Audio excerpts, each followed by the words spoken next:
آپ کیا سمجھتے ہیں کہ جو ہمارے ساتھ حالات پیش آ رہے ہیں، کبھی مسجدوں کو لے کر، کبھی خانقاہوں کو لے کر، کبھی بزرگوں کے نام کو لے کر، اب ہمارے وقف کی جائیداد کو لے کر، یہ سارے جو معاملات ہیں یہ اچانک آنے والی چیزیں نہیں ہیں.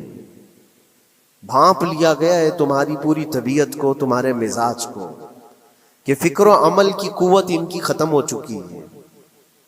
ان کو دو چند چیزوں میں ہی راضی کیا جا سکتا ہے. دنیا یہ سمجھ رہی ہے، جس کی وجہ سے کھلواڑ پر کھلواڑ ہوتے چلے جا رہے ہیں، اور ان کو یہ بھی پتہ ہے کہ یہ کچھ نہ کر سکیں گے. میرے عزیزو، آپ نا امید اور مایوس نہ ہو کہ ہم سے کچھ نہیں ہوگا. اللہ کریم چاہے تو ایک بندے سے بھی پوری دھرتی پر زلزلہ لا سکتا ہے.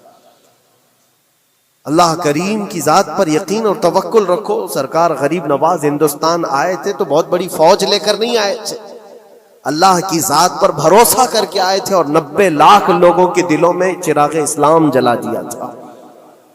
وہ یقین اور توکل کے ساتھ آئے تھے. آج لوگوں کے دلوں کے اندر جو مایوسی اور نا امیدی ڈالی جا رہی ہے کہ کچھ ہوگا نہیں، ابھی کچھ کرنے سے کچھ نہیں ہوگا، یہ نا امیدی اور مایوسی تمہاری طبیعت میں کیوں آئی؟ کیا تمہارا رب تبارک و تعالیٰ کی ذات پر یقین کمزور ہو گیا؟ اگر یہ اس طرح کی بیماری آئی ہے تو پھر بدر پڑھ لینا. جب رسول پاک صلی اللہ علیہ وسلم کے ساتھ وہ صحابہ جا رہے تھے، ان کو اچھی طرح پتا تھا کہ سامنے آنے والی فوج کتنی طاقت لے کر آ رہی ہے. 1000 لوگ آ رہے ہیں، ہاتھی گھوڑے ان کے پاس، ہتھیار اور اسباب ان کے پاس ہیں، کھانے پینے کی مزے کی ساری چیزیں لے کر کے آ رہے تھے مکہ والے.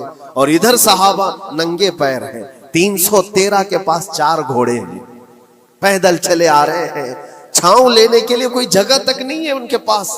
ایک کھجور کسی کے پاس ہو تو 10 لوگ اس پر اکتفا کر لیں. فاقے پر فاقہ کرنے والے وہ صحابہ. لیکن انہوں نے یہ نہیں کہا کہ اللہ کے نبی صلی اللہ تعالی علیہ وسلم سے کہ ہمارے پاس اسباب کی کمی ہے، ہتھیار کی کمی ہے، کچھ نہیں، ہمارے پاس سواری نہیں ہے. بغیر سواری کے 180 کلومیٹر مدینے سے چل کر کے وہ بدر پہنچے تھے، بدر تک پہنچے تھے. اور اس وقت اپنی ساری محنتیں، اپنی ساری قوتیں انہوں نے زمین پر لا کر رکھ دی.